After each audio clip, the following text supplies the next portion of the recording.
할렐루야. 지금 청년 캠프를 이제 다른 교회들이 많이 신청하고 있어요.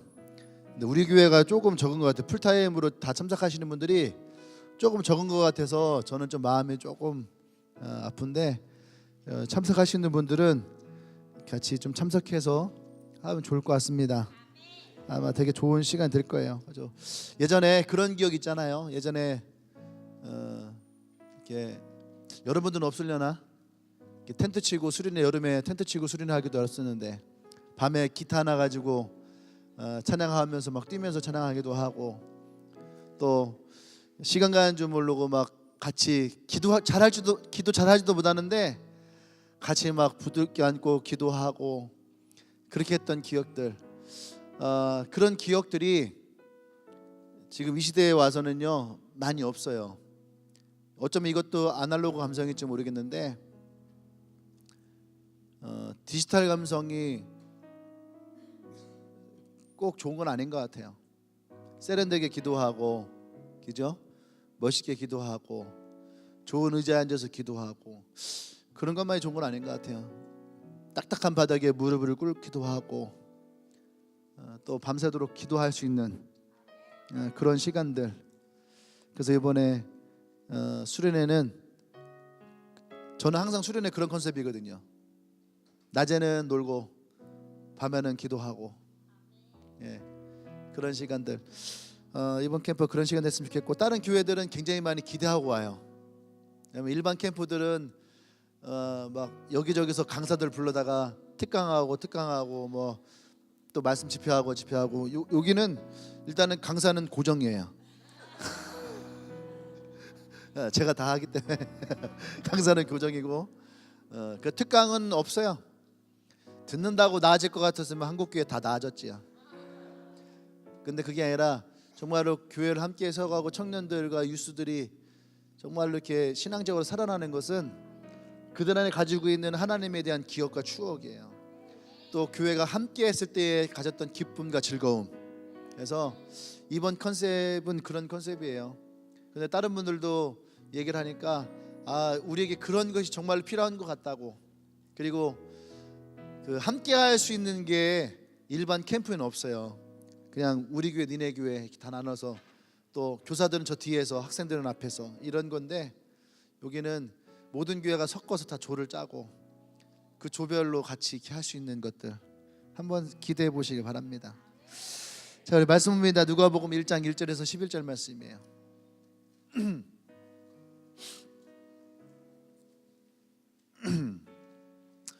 교회 수련회를 안 해본 사람이 있으면 참석하세요.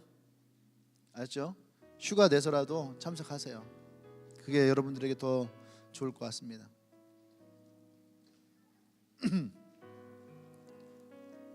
누가복음 1장 1절에서 11절. 아니, 느헤미야. 해자가 저 해자인데,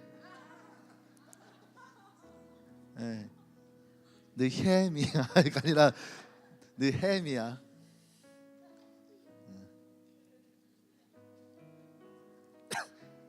해롱이 할 때 해.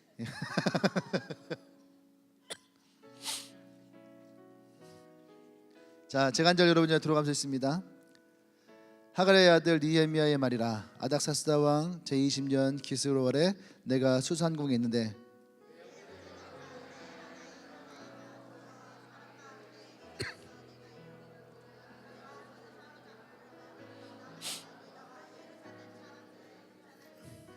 좀 같이 맞춰서 읽으면 안 될까요? 그들에게 이르되 사로잡힘을 면하고 남아있는 자들이 그 지방 거기에서 큰 환난을 당하고 능욕을 받으며 예루살렘 성은 허물어지고 성문은 불탔다 하는지라.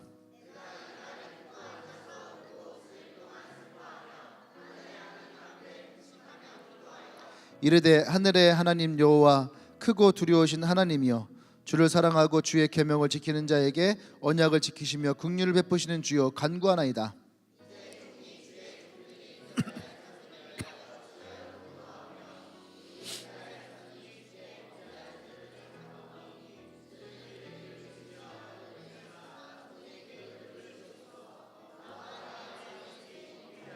주를 향하여 크게 악을 행하여 주께서 주의 종 모세에게 명령하신 계명과 율례와 규례를 지키지 아니하였나이다.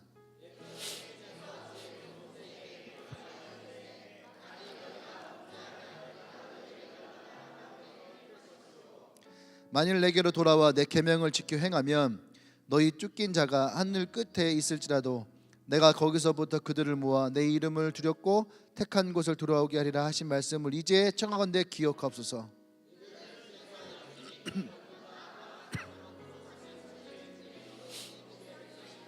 같이 주여 구하오니 귀를 기울이사 종의 기도와 주의 이름을 경외하기를 기뻐하는 종들의 기도를 들으시고 오늘 종이 형통하여 이 사람 앞에서 은혜를 입게 하옵소서 하였나니 그때에 내가 왕의 술 관원이 되었느니라.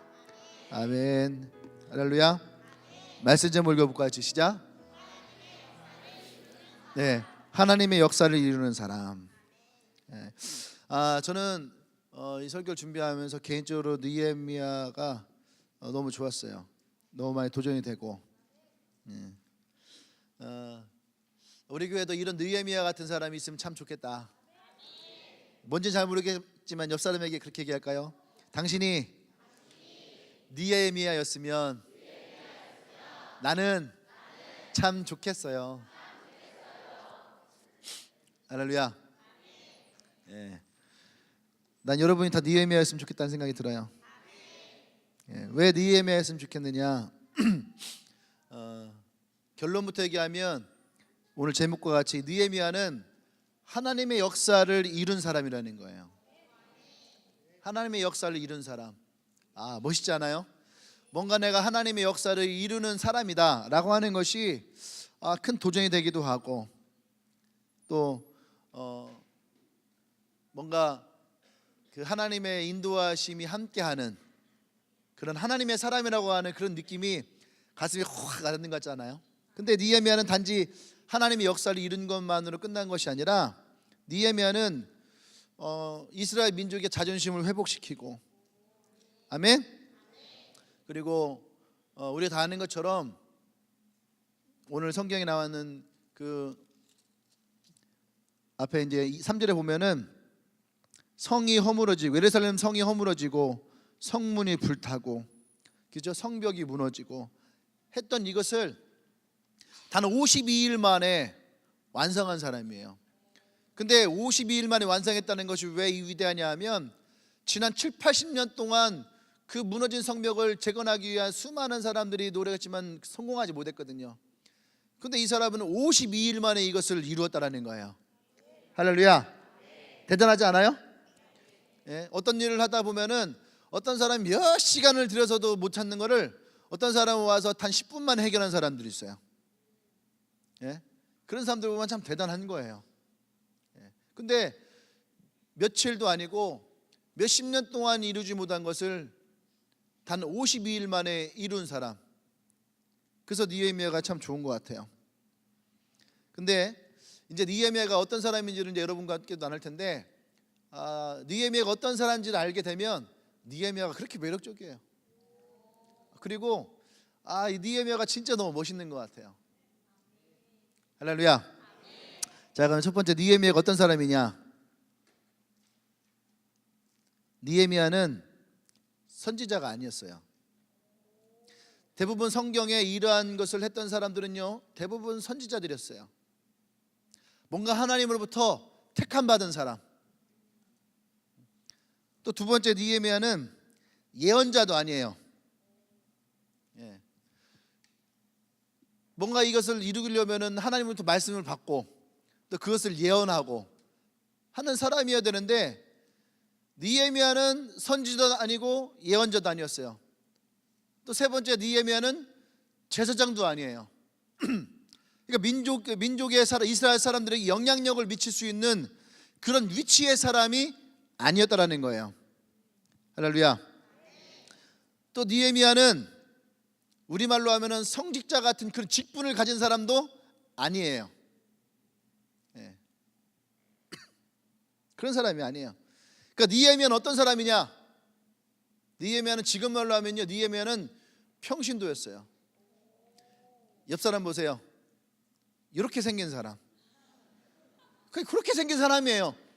아주 뭐 특별한 것도 아니고 그 지나가다가 이렇게 흔한 사람, 지나가다가 이렇게 발을 툭 차면은 보이는 그런 사람. 예, 옆 사람 보세요. 누가 좀 찬 것 같잖아요. 얼굴 한번.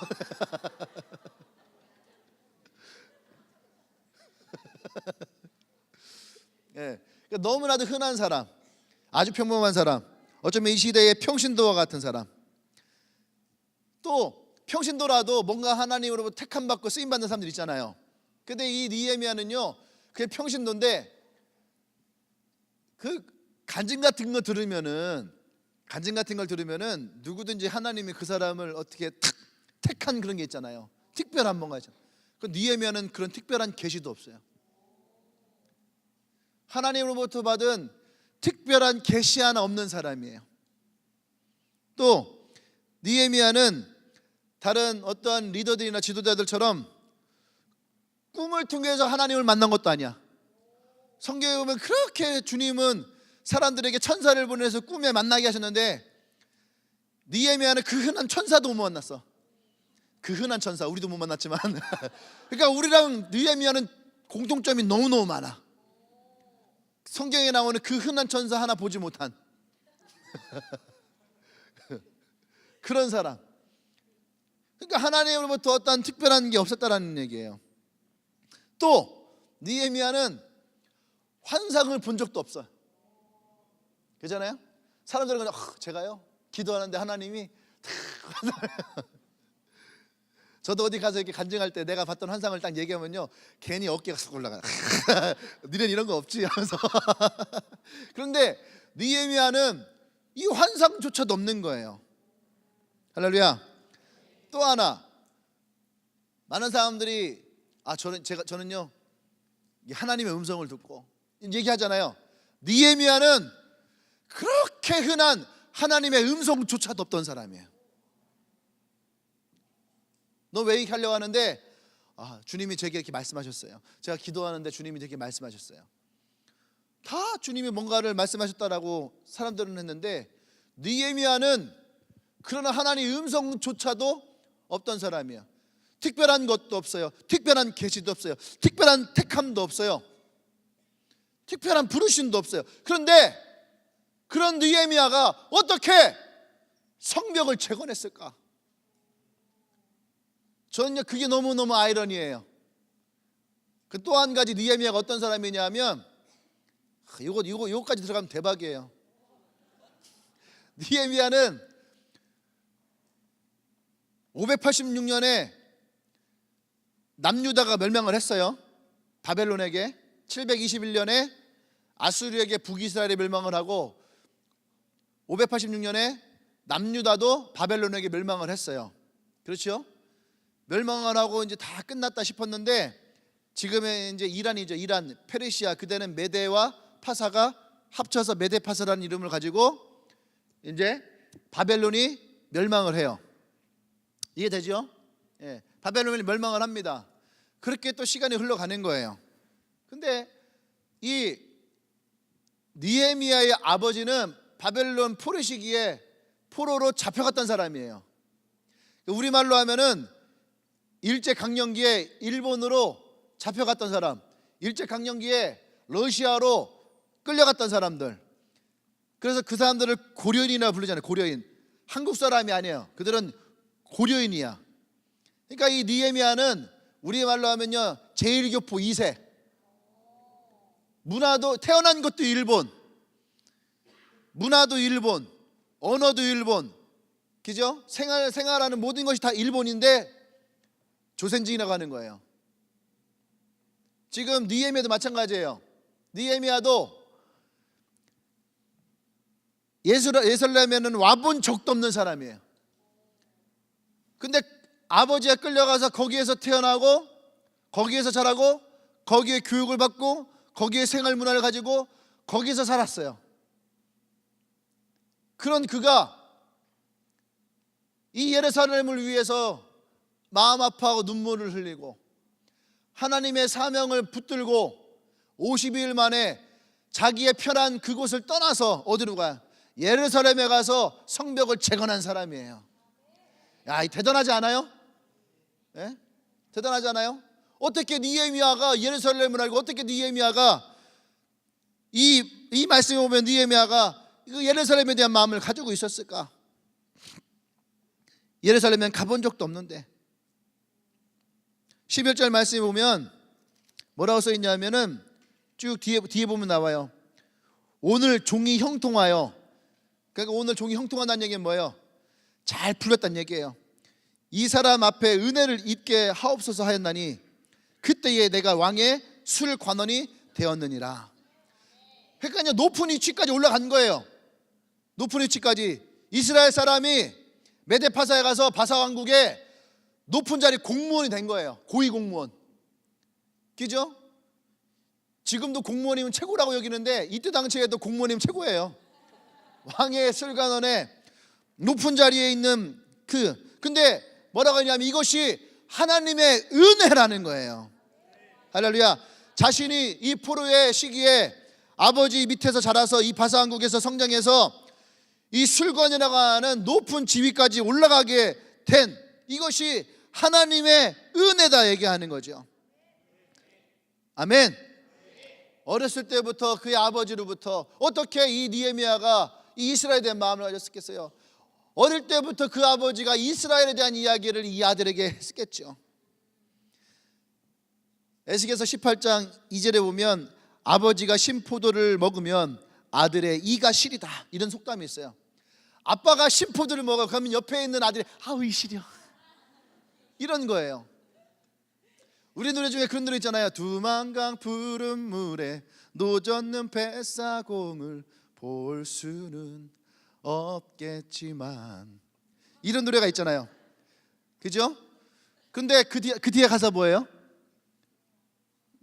내 아버지 잠깐만 이럴 때는 빠른 검색이 필요한 거예요. 내 아버지 레파토리 그 중에 18번이기 때문에 고향 생각나실 때면 소주가 필요하다 하시고 교회에서 소주 얘기하면 참 그런데 눈물로 지새우시던 내 아버지 이렇게 얘기했죠. 죽기 전에 꼭 한 번만이라도 가봤으면 좋겠구나 라고요. 근데 갑자기 이 노래가 생각나는 거예요. 예레미야의 아버지가 요단강 푸른 물에 노젓는 뱃사공을 볼 수는 없겠지만 하면서 어쨌든 18번 얘기하고 그 다음에 뭐예요? 고향 생각나실 때면 느헤미야 아버지는 소주는 필요 없겠지요. 기도가 필요하다 말씀하시고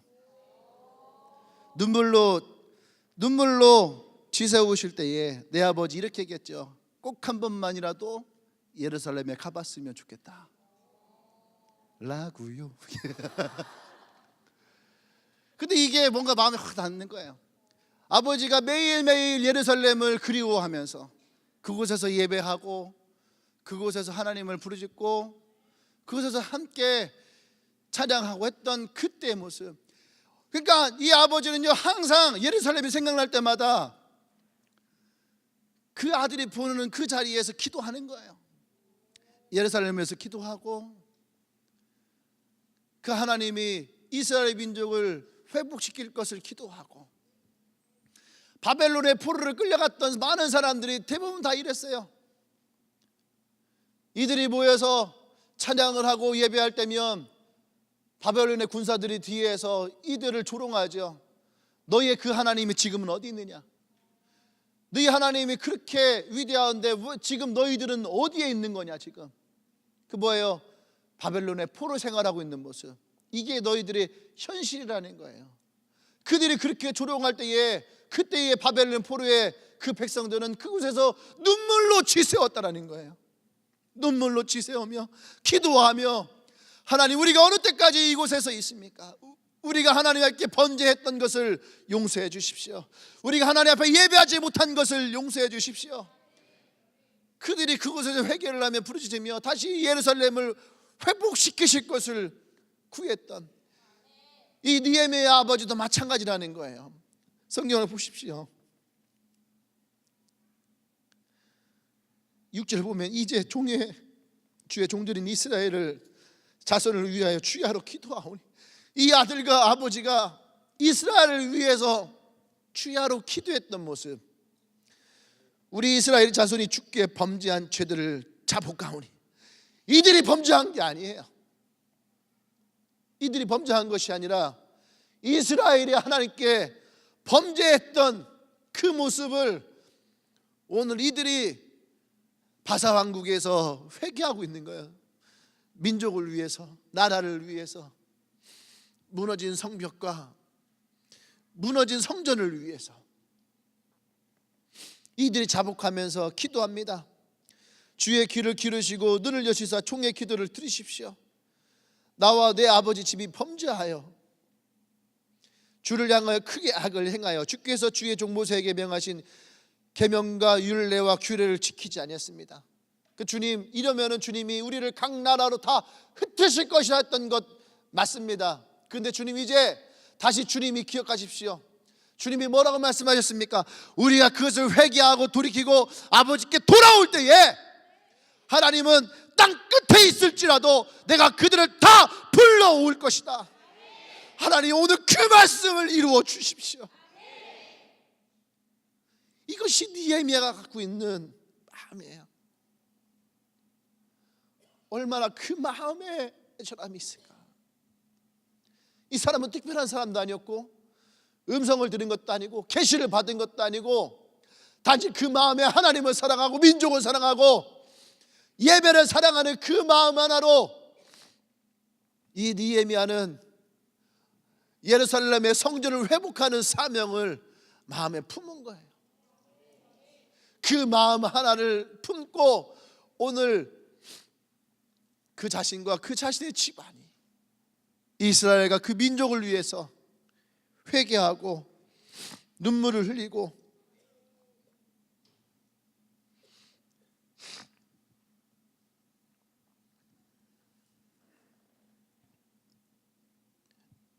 우린 여기서 한 가지 너무나 중요한 것을 알아야 돼요. 느헤미야가 그 성벽과 무너진 성벽과 성전을 다시 세우는 이 일을 선지자도 아니요 제사장도 아니요 민족의 리더도 아닌 이 느헤미야가 왜 그 일에 사용되었을까? 그것은 단 한 가지예요. 11절 말씀에 보면은 귀를 기울이사 종의 기도와 주의 이름을 경외하기를 기뻐하는 종들의 기도를 들으십시오. 이 느헤미야가 하나님을 얼마나 경외했던 자였는가? 이 느헤미야가 하나님 앞에 얼마나 순전한 예배를 드렸던 자였는가를 이 말씀 한 구절로 우리는 알 수 있어야지 돼요. 우리는 항상 하나님 앞에 죄인이고 하나님 앞에 부족한 자예요. 근데 느헤미야도 마찬가지죠. 근데 느헤미야의 마음 가운데는 하나님을 경외하는 마음이 가득했다는 거예요. 다른 말로 하면 느헤미야는 하나님께 집중하는 사람이었어요. 진실로 하나님께 예배하는 자였다는 거예요. 그러한 느헤미야의 기도를 주님이 들어주시기를 간구한 거예요. 이 사람이 누구예요? 이 사람이 바로 느헤미야라는 사람이에요. 능력이 있던 사람도 특별한 사람도 특별한 계시를 받은 것도 아니고 민족의 지도자도 아니었고 그냥 단지 아버지에 의해서 그냥 다른 나라의 타국에서 태어난 그러한 사람. 근데 아버지의 꿈을 그 아들이 같이 품고 같이 꾸고 그 아버지의 기도의 제목을 함께 이루려고 하는 그 아들.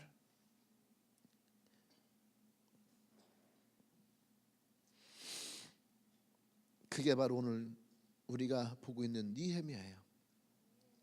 이 느헤미야에게 오늘 한 가지 소식이 전해집니다. 하난이라고 하는 사람이 왔어요. 예루살렘으로부터 왔다는 얘기를 듣고 이 느헤미야는 그 사람을 받아들이고 그 사람으로부터 얘기를 듣고 싶었어요. 내 아버지의 고향, 그렇게 꿈에라도 가고 싶었던, 꼭 한번 죽기 전에 가고 싶었던 그 예루살렘, 그곳의 이야기를 내게 들려주십시오. 근데 그 하나님에게 들려왔던 이야기는요, 기쁨과 아버지가 얘기했던 그러한 예루살렘이 아니에요. 성전은 무너지고 성문은 불타고 성벽은 다 파괴되고 아수라장이 되어 있는 예루살렘의 얘기를 들을 때에 이 느헤미야의 마음은 참담했어요. 그 말을 듣고 느헤미야의 반응이 나옵니다. 4절부터 7절까지 보면, 첫 번째, 느헤미야는요 그 얘기를 듣고 바로 주저앉아서 울었어요.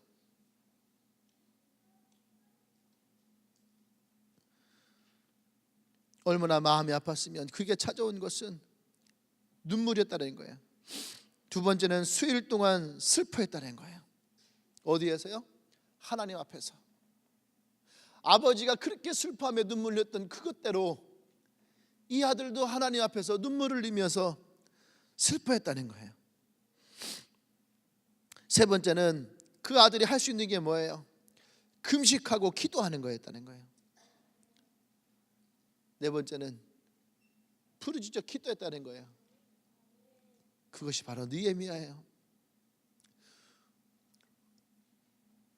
나라가 빼앗긴 그 성전이 무너지고 성벽이 무너지고 성문이 불타고 그곳에서 자신은 지금 바사국에 와 있는, 내가 여기서 할 수 있는 것이라고는 단 한 가지도 없는 그런 인생. 근데 이 느헤미야는 그곳에서 눈물을 흘리고 슬퍼하고 금식하고 기도하는 그런 사람, 그런 사람이 느헤미야라는 거죠. 그렇게 하나님께 기도하고 부르실 때에 그 느헤미야의 안에 예루살렘이라고 하는 그 사명이 들어온 거예요. 예루살렘의 성벽이라고 하는 것이 그의 마음 안에 찾아 들어온 거예요. 할렐루야. 오늘 이 느헤미야를 통해서 하나님이 우리에게 말씀하시는 것이 무엇이었을까?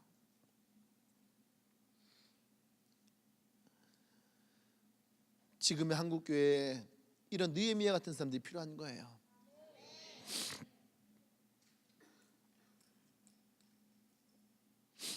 지금 이 땅에 이 교회들에게, 이곳에 있는 하나님의 백성들에게 느헤미야 같은 마음이 필요해요.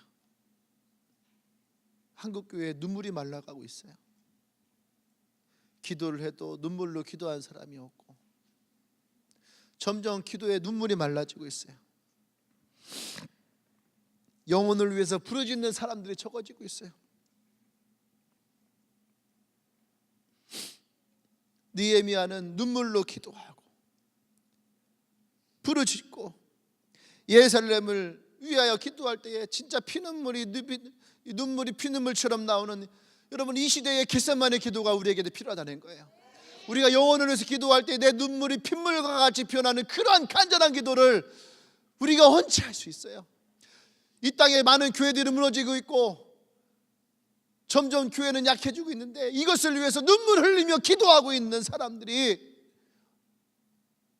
얼마나 많이 필요하겠습니까? 이 땅의 가장 큰 슬픔은 그런 사람들이 줄어들고 있다는 거예요. 60년대, 70년대, 80년대 한국에 엄청난 부흥이 왔을 때에 그 부흥의 불씨는 기도였어요. 복음을 전하는 거였어요. 예배했다라는 거예요. 근데 20세기가 21세기가 들어가며 예배의 문화가 바뀌고, 보세요. 예배학에서 설교를 가르칠 때에 뭘 얘기하면 예배를 1시간에 드려라. 11시부터 12시까지 정확하게 센스 있는 목사님은 5분 전에 끝내준다. 저는 그 얘기를 들 때마다 참담합니다. 예배를 우리가 서비스라고 말하지만 예배는 서비스가 아니에요. 예배는 우리가 하나님께 드리는 제사예요. 내가 하나님께 드리는 최고의 경배예요. 근데 그 예배를 우리는 사람들에게 맞게, 사람들의 편하게, 예배는 우리가 하나님께 드리는 것이지 목사가 교인에게 하는 것이 아니라는 거예요. 그러니까 사람들은 12시가 가까워지면 안절부절하지 못하고 12시가 땡 되면 그냥 나가버려요. 왜? 약속이 있다고. 우리는 주의를 거룩하게 지키라고 말을 하지만 여러분, 그거는 거룩한 것이 아니에요. 거룩이란 말은 뭐예요? 첫 번째는 구별됨이에요. 내가 하나님께 드려지는 그 예배를 구별할 수 있는 거, 내가 하나님을 만나는 것을 구별할 수 있는 거, 이것이 우리가 안식일을 하나님께 온전하게 드리는 것이지. 예배 하나 구별되지 못하는데 우리가 어떻게 세상 가운데에 거룩한 성도로서의 삶을 살아가요? 구별된 성도로서의 삶을 살아가는, 그것은 있을 수 없다는 거예요. 이것이 한국교회의 모습이에요. 어쩌면 이것이 지금 우리의 모습인 거예요. 여러분, 통계에 의하면 2000년대 들어오면서 한국교회는 성장한 곳이 단 한 곳도 없대요. 교회가 부흥했다 아니라는 거예요. 그건 성장이 아니라는 거예요. 이동이라는 거예요. 요즘 새롭게 아파트 단지라든지 새로운 신도시에 성장된 교회의 특징이 뭔지 알아요? 우리는 전도하지 않습니다. 그것이 마치 세련된 교회인 것처럼, 성도들에게 전도로 가는 것에 대한 부담을 주지 않는 것처럼 우리는 그런 부담 주지 않습니다. 우리 교회는 헌금에 대해서 강요하지 않아요. 마치 그것이 그 교회의 이 시대의 어떤 교회의 대안인 것처럼, 그것이 한국 교회를 망치는 거예요. 그것이 우리의 예배를 망치는 거예요. 성도가 2000명이든 3000명이든 4000명이든 크게 중요한 게 아니에요. 그 예배에 예수를 믿지 않았던 사람들이 구원받는 사람이 과연 몇 명 있느냐가 중요한 거지.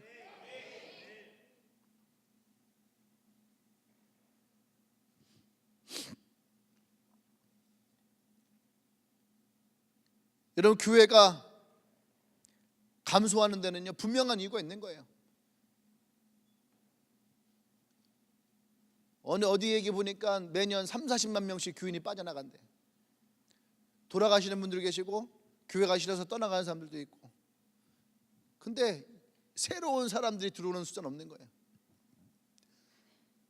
예수를 믿지 않았던 사람들이 예수를 믿는 거는 1000명 중에 한두 명이라는 거예요. 물론 이 시대에 전도하는 거 쉽지 않아요. 그렇다고 전도를 포기할 수는 없는 거예요. 생각해 보세요. 이 시대가 어려웠을까? 초대교회가 어려웠을까? 예수를 믿으면 죽음과 직결되는 건 그때가 어려웠을까? 지금이 어려웠을까? 근데 그때에도 복음은 여전히 전해졌다라는 거죠. 복음이 전해지지 않고 이 시대의 교회 감소하는 것은 분명한 것은 첫 번째는 뭐냐면 하나님께 집중하는 예배가 없다는 거예요. 하나님께 집중하는 예배를 드리지 않는 거예요. 요한복음 4장에서 지금도 하나님은요, 진정으로 예배하는, 진실함으로 예배하는, 성령과 교통하는 예배를 드리는 사람을 하나님은 찾고 계시다라는 거예요. 하나님 단 한 번도 예배하는 자를 찾는 것을 멈춘 적이 없다라는 거예요. 할렐루야. 두 번째는 복음이 전해지지 않는 거예요. 복음이, 예수의 복음이 전해지지 않는, 예수님이 우리를 구원하시기 위해 십자가에서 자신의 목숨을 내어드리기까지 우리를 사랑하셨던 그 십자가의 복음이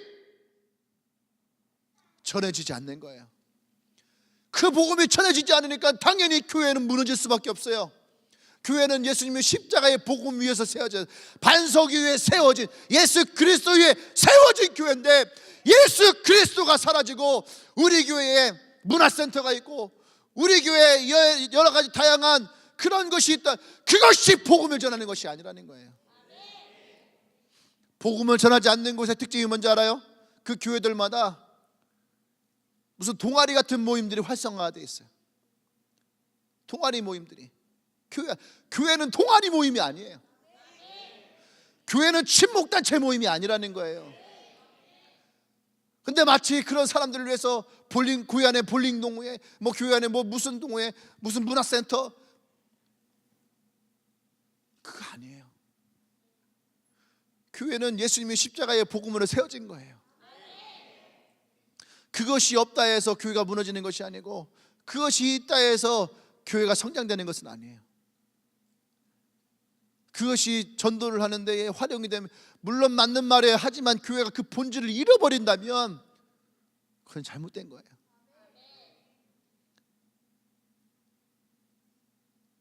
성도들의 입에서 우리 교회는 전도하지 않아요, 우리 교회는 굳이 전도하지 않아도 새로운 사람들이 와요, 이 말이 들리는 교회는 이미 끝난 교회예요. 이 땅에서는 인정받을 수 있는 교회인지 모르지만 제가 분명히 말할 수 있는 것은 하나님 나라에서는 인정받지 못하는 교회예요.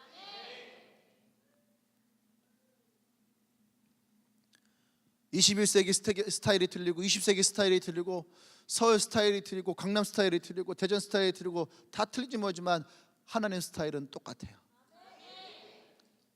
2000년 전이나 지금이나 다윗을 부를 때나 지금이나 찬양을 할 때는 춤을 추며 기쁨으로 찬양을 하고, 기도할 때는 예레미야 같이 눈물로 부르짖으며 기도하기를 원하시고, 하나님의 약속은 항상 그 부르짖는 가운데에 주님은 있다는 얘기예요. 구약에서도 네가 찾을 만한 때에 내가 너에게 나타날 것이고, 신약에서도 구하고 찾고 두드릴 때에 하늘의 아버지가 우리에게 좋은 것을 주실 것이라고 말씀하시는 하나님의 그 언약을 오늘 느헤미야는 붙들고 있다는 거예요. 우리 민족이 범죄했다는 걸 알고 있지만 이것을 회개하고 돌이킬 때에 하나님이 저 땅 끝에서도 다시 그들을 부르실 것이라는 믿음을 가지고 기도하는, 오늘 우리에게 이 교회가 회복해야 할 세 번째가 뭐냐 하면 기도의 회복이라는 거예요. 느헤미야는 오늘 그것을 기도하며 하나님께 구하고 있는 거예요. 눈물 흘리며 금식하며 구하고 있는 거예요. 나와 상관없는 예루살렘을 위해서 눈물 흘리며 금식하며 부르짖으며 기도하고 있는 거예요. 우리에게 오늘 그런 마음이 있어야 됩니다. 할렐루야. 한국교회가 부흥할 때에 반드시 이 한국교회에 있었던 것이 기도였다라는 거예요. 기도는 영적인 전쟁이에요. 모세가 팔을 들고 기도할 때에 여호수아의 군대가 승리했던 것을 기억하십시오. 우리가 이 땅에서 사단과 싸워서 교회가 승리할 수 있는 방법은 단 한 가지예요. 기도하는 거예요. 두 손을 들고 기도하는 거예요. 복음을 전하는 사람을 위해서 최전방에 싸우는 여호수아 같은 사람을 위해서 기도하는 거예요. 무너진 성벽을 재건하는 느헤미야 같은 사람을 위해서 두 손을 들고 기도하는 거예요. 그것이 우리가 맡아야 했고 그것이 우리가 해야 되고 교회가 그 일을 해야 되는 거예요. 할렐루야. 사람이 하나님의 예배를 온전히 드린 사람에게는 축복이 있지만 하나님을 떠난 사람에게는 고통이 따라요. 그 고통은 초주인 거예요. 우리가 진정으로 하나님께 예배하고 중보하고 기도해야 될 이유가 거기에 있는 거예요. 이스라엘 백성들은 하나님을 떠났어요. 예배하지 않았어요. 범죄하였어요.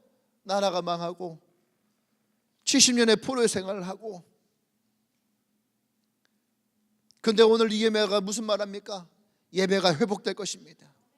기도가 회복될 것입니다. 복음이 회복될 것입니다. 이것을 위해서 하나님 앞에 부르짖으며 기도하고 있어요. 눈물 흘리며 기도하고 있는 거예요. 할렐루야. 그래서 6절 말씀 보세요. 주야로 기도하며 우리 이스라엘 자손이 주께 범죄한 죄들을 자복하오니 주는 귀를 기울이시고 눈을 여시사 종의 기도를 들으시옵소서. 나와 내 아버지 집이 범죄하였습니다. 또 어떻게 해요? 눈물 흘리며 기도하잖아요. 여러분 기억하십시오. 시편 126편 5절에 눈물로 씨를 뿌리는 자는 반드시 기쁨으로 단을 거둘 것이다. 오늘 이 느헤미야가 눈물로 하나님께 부르짖으며 기도했던 이 모습을 기억하세요. 느헤미야는 이 기도로 인해서 하나님이 느헤미야를 통해서 이 무너진 성벽을 재건하게 합니다. 할렐루야. 느헤미야의 사명이 뭐예요? 이 무너진 성벽을 재건하는 거였어요. 그리스도인의 사명이 뭐예요? 무너져가는 교회를 세우는 거예요. 무너져가는 복음을 세우고 다시 교회가 세워지고 일어나고 하나님의 이 복음이 이 땅 가운데에 흘러넘치게 하는 거. 그것이 이 시대의 교인들의 사명이어야 돼요. 예수 그리스도가 나의 성공을 위한 도구가 되어서는 안 되는 거예요. 교회가 나의 교양과 내 문화와 내 레저 활동을 향상시키는 곳이 되어서는 안 되는 거예요.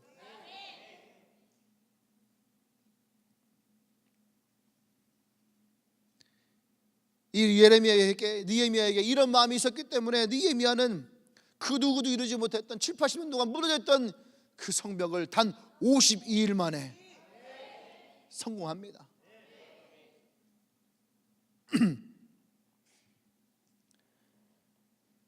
세 번째, 이 52일 만에 느헤미야가 이 성벽을 재건한 것은요, 놀라운 기적이에요. 느헤미야 혼자서 이 성벽을 재건하는 것이 아니에요.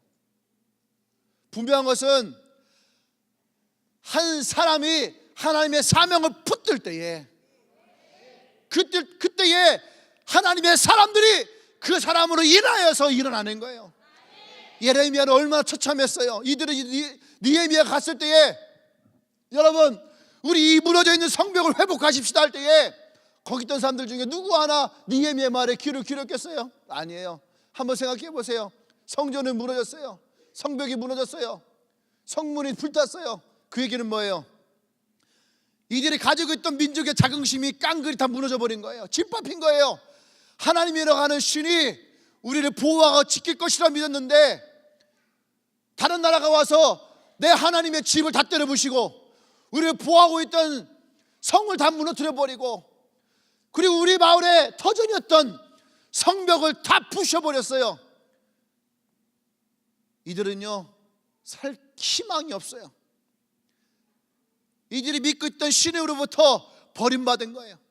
여러분, 버림받았다는 게 무슨 의미인 것 같아요?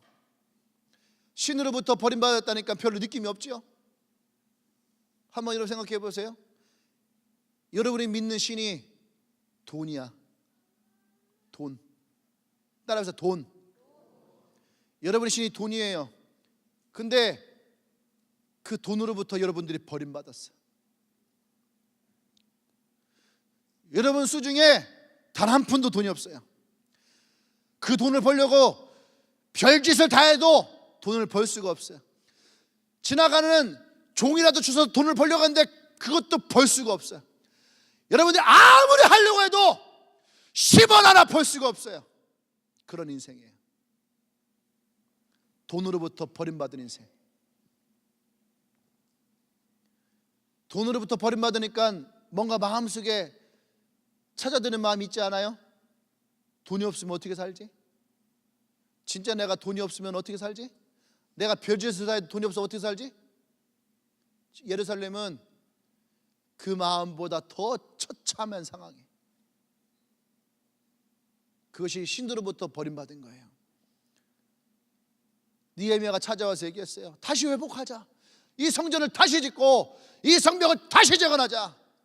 그때 그들이 뭐라 합니까? 우리는 가난하고 연약하고 돈도 없고 할 의지도 없고 아무것도 하고 싶지 않습니다. 오히려 어떤 사람들은 느헤미야의 이 일을 방해하지 못하게. 근데 느헤미야가 하나님 앞에 기도하고 눈물을 흘리며 금식할 때에 이 한 명의 사람을 인하여서 이스라엘이 다시 회복되어진 역사가 일어나는 거예요. 한 사람의 깨어진 리더가 흩어져 있는 백성들의 마음을 하나로 모을 수 있다는 얘기예요. 그들은 생각해요. 우리가 어떻게 이 넓은 성벽을 다 재건합니까? 우리가 어떻게 보잘것없는 데가 이 한국 땅, 아니 이 대전을 다시 회복시킵니까? 여러분, 52일의 기적이 놀라운 거예요. 왜 그런지 아십니까? 이 느헤미야가 뭐래요? 너희들은 그저 너희들 앞에 있는 그 성벽만 너희들이 해라. 그 백성들에게 내 앞에 있는 내게 맡겨진 내가 책임질 나의 성벽만 했을 때에 52일 만에 그들이 무너진 성벽을 재건한 역사가 일어나는 거예요. 그것이 뭐요? 내게 맡겨진 거, 내 앞에 놓여져 있는 거, 내게 있는 것, 그것에 우리가 책임을 다할 때에 성벽이 회복됐다는 거예요. 여러분, 그런데 진짜 놀라운 건 뭔지 알아요? 52일 만에 이들이 무너진 성벽을 재건한 것이 놀라운 기적이 아니에요. 진짜 느헤미야가 무너진 성벽을 회복한 것은 무너져 있던 그들의 신앙을 52일 만에 회복했다는 거예요. 느헤미야가 성전을 회복하고 제일 먼저 한 게 뭐예요? 하나님 앞에 나와 부흥회를 한 거예요. 예배를 드리고 그들의 범죄함을 회개하고 그들의 11조를 하나님께 드리고. 왜 11조를 하나님께 드려요? 물질에 묶여 있었고 가난하고 그것에 눌려있던 인생들이 하나님의 것을 하나님께 드리는 것부터 가르쳤다라는 얘기예요. 그것에서부터 회복이 일어날 때에, 난 지금 여러분들에게 11조라는 얘기 아니에요. 진짜 하나님이 이 민족을 다시 회복시키고 일으켰던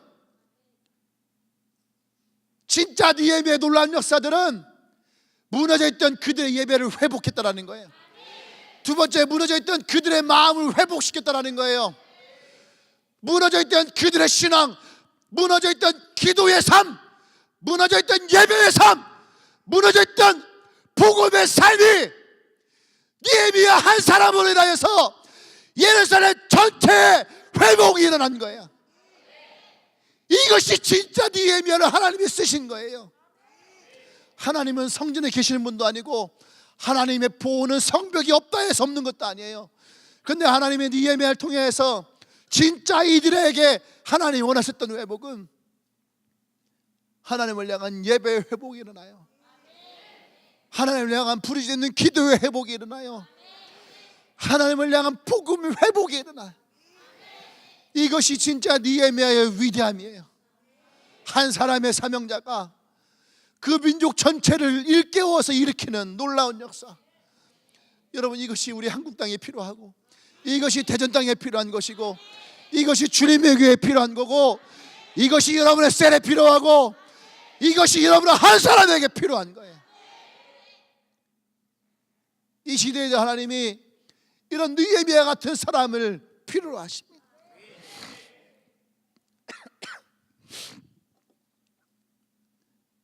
여러분, 교회는 목사 혼자 하는 것이 아니에요. 교회는 그 마음을 함께하는 한 사람 한 사람이 모였을 때에 진짜 능력이 일어나는 거예요. 교회는 옆 사람이 은혜 받아 변하는 것이 아니에요. 교회는 오늘 내가 은혜 받고 오늘 내가 변화 받아야 되는 거예요. 그래서 오늘 이 느헤미야 같은 그런 한 사람이 나오는 그것이 교회예요. 나는 오늘 예배를 준비하면서 그런 마음 먹었어요. 주님, 이 교회에도 느헤미야 같은 사람이 있기 원합니다. 이 교회에, 이 셀에, 우리 아픔은 캠퍼스에 느헤미야 같은 사람 하나가 있기를 원해요. 한남대에 느헤미야 같은 사람 하나 있고, 보건대에 느헤미야 같은 사람 하나, 우송대에 느헤미야 같은 사람 하나, 대전대에 느헤미야 같은 사람 하나, 중부대, 대전대, 보건대 이런 데에 느헤미야 같은 사람 하나만 서 있어요. 그 사람 하나 명을 인하여서 그곳에 하나님의 무너진 예배가 회복되어지고, 무너진 기도가 회복되어지고, 무너진 복음이 회복되어지는 것을 함께 꿈을 꿀 수 있는 이 시대에 그런 느헤미야가 나오기를 원합니다. 그것이 우리에게 맡겨진 우리의 성벽이에요. 보잘것없는 내가 한국교회에 미칠 영향력도 없고, 보잘것없는 우리가 대전 땅에 미칠 영향력도 없지만, 우리에게 맡겨진 우리의 성벽 하나를 우리가 세워나가면 하나님의 교회가 일어나게 돼요. 캠퍼스에 다시 복음이 일어나게 되고, 이 대전 땅에 다시 교회들이 번성하게 될 것이고, 이 한국 땅에 다시 하나님의 부흥의 때가 돌아올 거예요. 부르짖고 예배하고 찬양할 때가 다시 돌아올 거예요. 바벨론 포로에서 하나님을 찬양하고 예배했던 그때 신앙과 마음들이, 그들의 간절한 마음이 오늘 이 시대의 교회에 있어야 돼요. 나는 주님의 교회에 그런 마음이 있기를 원합니다. 그냥 오늘 나의 삶이 평안하고, 오늘 내가 좋은 것 먹고 좋은 거 입었다고, 내가 좋은 직장 들어가서 좋은 연봉 받는다고, 그것이 하나님의 은혜고 그것이 하나님의 기쁨이라 여기지 마세요.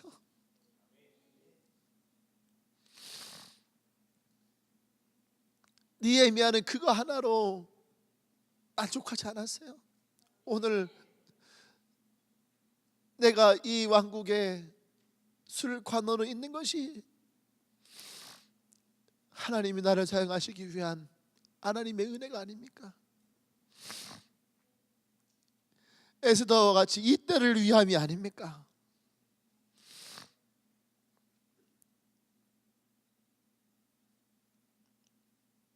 나는 주님의 교회에 이런 느헤미야 같은 사람들이 있기를 원해요. 어느 교회가 반석교회 세워지는 교회예요. 이런 느헤미야 같은 사람이 세워질 교회가 반석교회 세워지는 거예요. 이런 꿈을 꿀 수 있는 사람이, 이런 소망을 품고 나가는 사람이 있는, 우리 함께 시간 기도하십시다. 오늘 우리가 오늘 느헤미야의 마음을 품고 좀 간절하게 기도했으면 좋겠어요.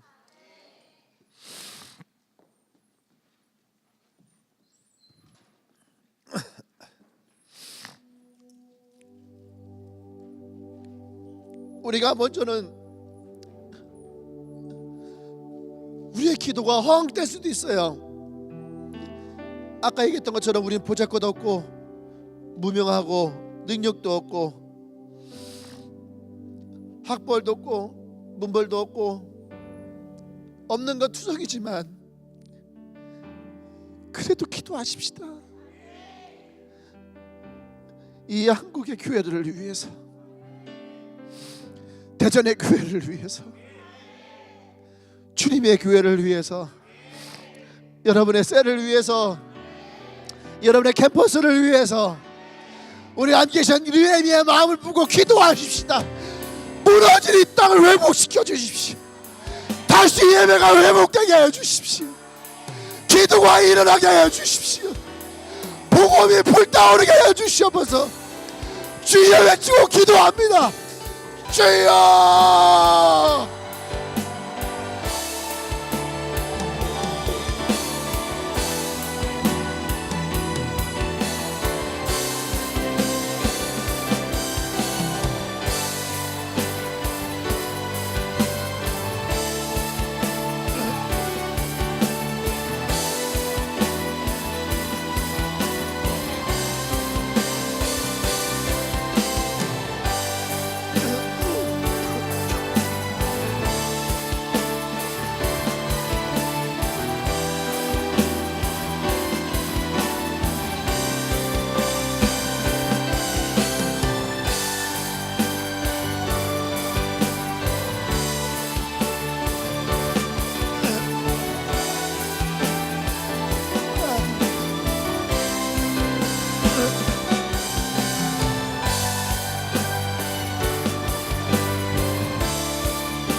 아버지,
하늘의 하나님 긍휼을 베푸시는 주여 우리의 죄악 용서하소서 이 땅 고쳐 주소서 이제 우리 모두 하나 되어 이 땅에 무너진 기초를 다시 쌓을 때 우리의 우상들을 태우실 성령의 불이여 임하소서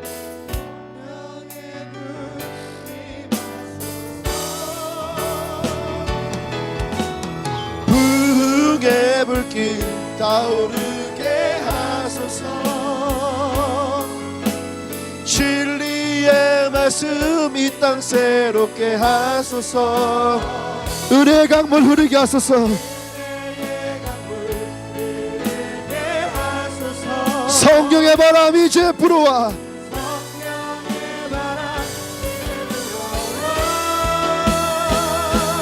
오 주의 영광 가득한 새날 주소서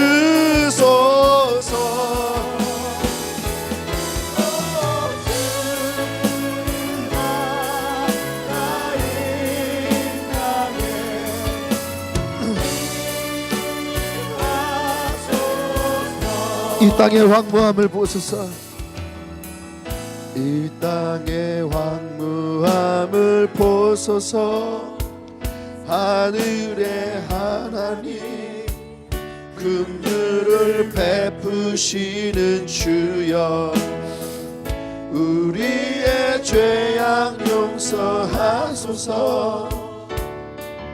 이 땅 고쳐 주소서. 이 땅의 황무함을 보소서. 이 땅의 황무함을 보소서. 하늘의 하나님 긍휼을 베푸시는 주여, 우리의 죄악 용서하소서. 이 땅 고쳐 주소서. 할렐루야. 우리 이 찬양과 같이 이 땅에 많은 것들이 무너져 있지요. 그래서 주님은 이 시대에도 동일하게 느헤미야 같은 사람이 필요합니다. 다윗과 같은 사람이 있으면 참 좋겠는데, 바울과 같은 사람이 있으면 참 좋겠는데,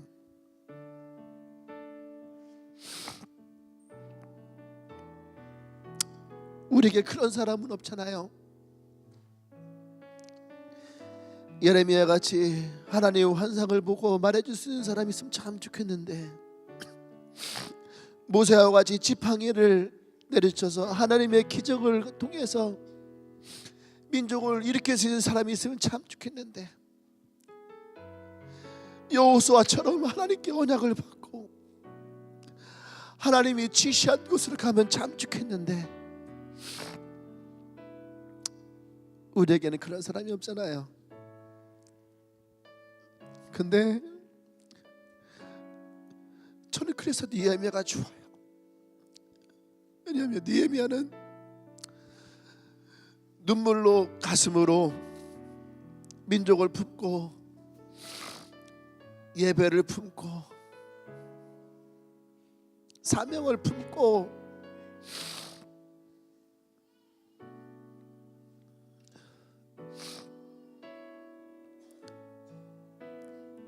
그렇게 느헤미야는 예루살렘을 향해 갔잖아요.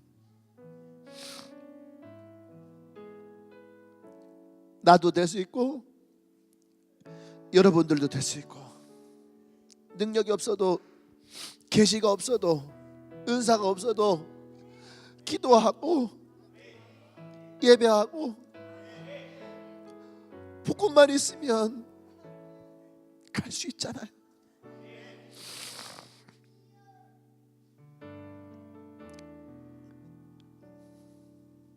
그래서 오늘 이 시간에 여러분들에게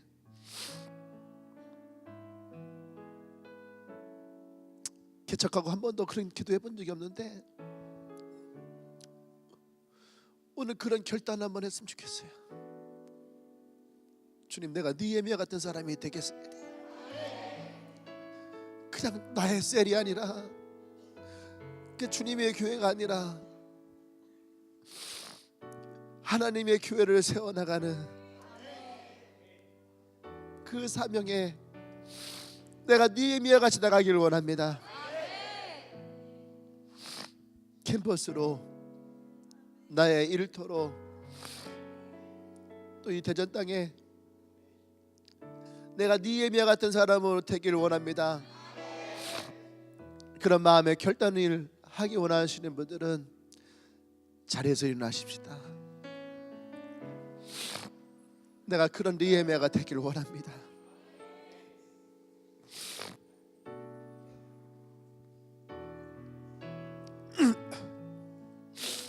우리 함께 기도할 때에 가슴에 품고 기도했으면 좋겠어요. 오늘 나의 결단이 이 느헤미야 같은 마음이기를 원합니다.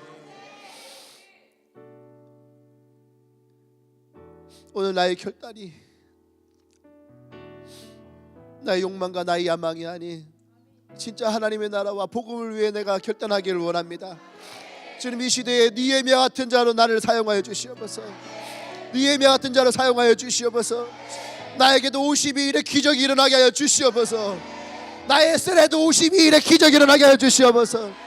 나의 교회도 52일의 기적이 일어나게 하여 주시옵소서. 나의 교회도 52일의 기적이 일어나게 하여 주시옵소서. 이 대전 땅에도 52일의 기적이 일어나게 하여 주시옵소서. 우리 주여 외치고 기도합니다. 주여!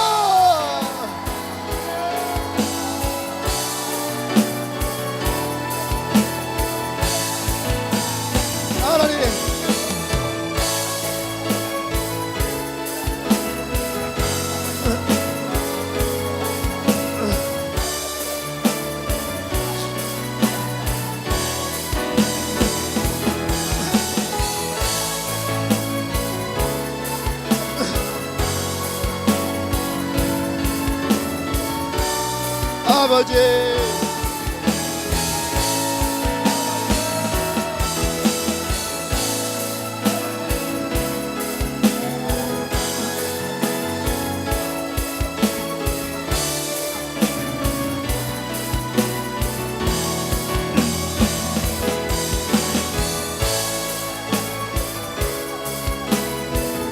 아버지.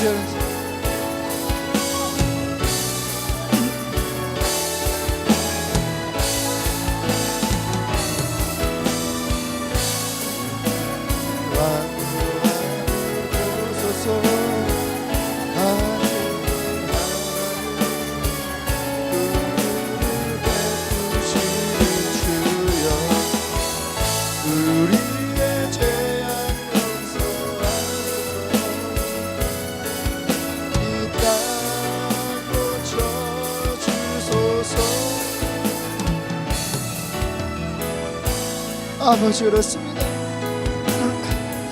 아버지 그렇습니다. 하나님 그렇습니다.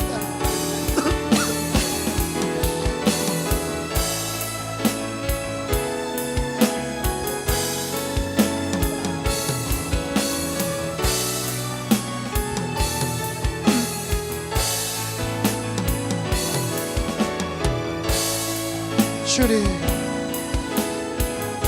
이 시대에 하나님 네 예명 같은 자가 일어나기 원합니다.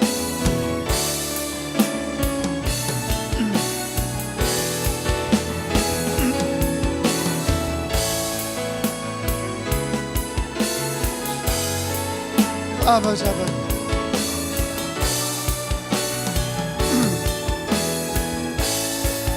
부흥의 불길 타오르게 하소서.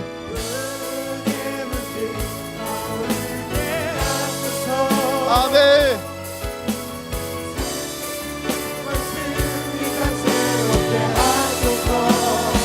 은혜의 강물 흐르게 하소서.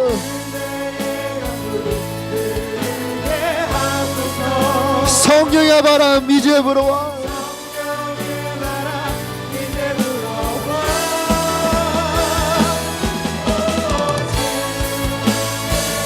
함께 꿈을 꿉시다.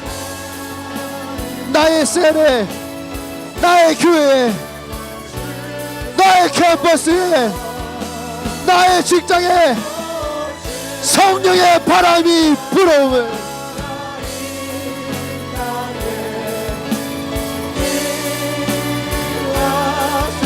두 손을 높이 들고 전화합니다. 부흥에 타오르게 하소서. 진리의 말씀 이 땅 새롭게 하소서. 은혜의 강물 흐르게 하소서.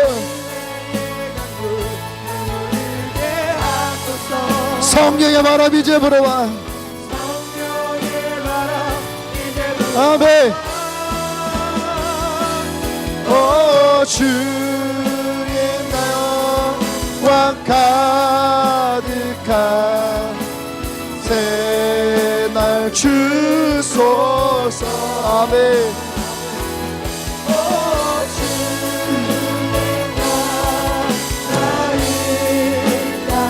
임하소서.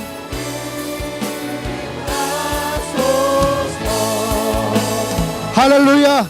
그렇습니다. 주님, 이 땅에 다시 회복이 일어나기를 원합니다.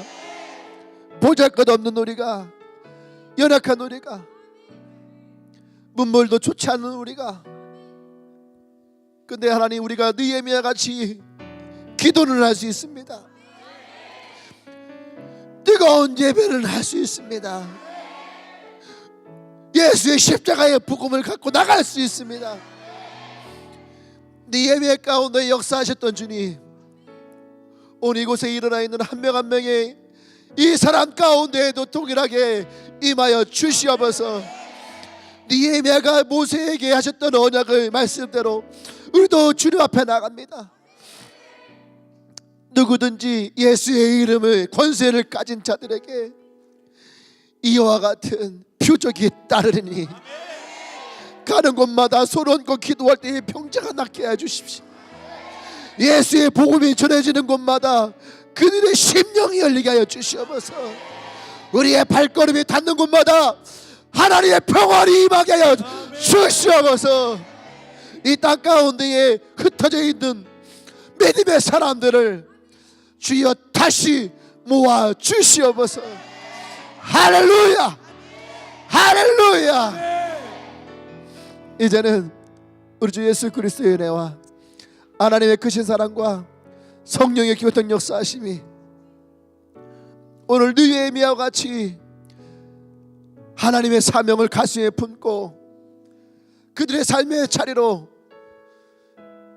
나 자신에게, 나의 셀에게, 나의 교회에, 나의 캠퍼스, 나의 직장에, 이 대전 땅에, 이 한국 땅을 향해 그 마음을 품고 나가기는 하나님의 사명을 가슴에 품은 주님에게 모든 성도들 위해 한 사람 한 사람 그들의 심령 위에 지금으로부터 영원토록 함께 하시기를 간절히 축원하옵나이다.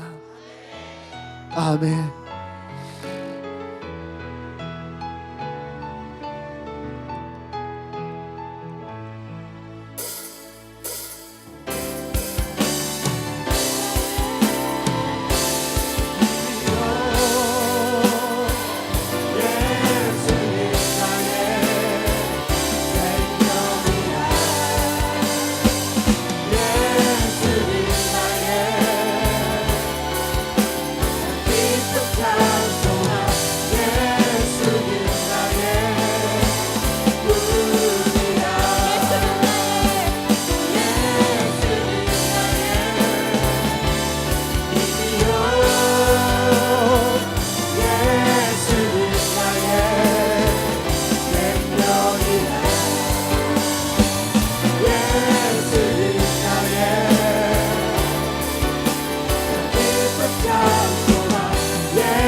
예배드리네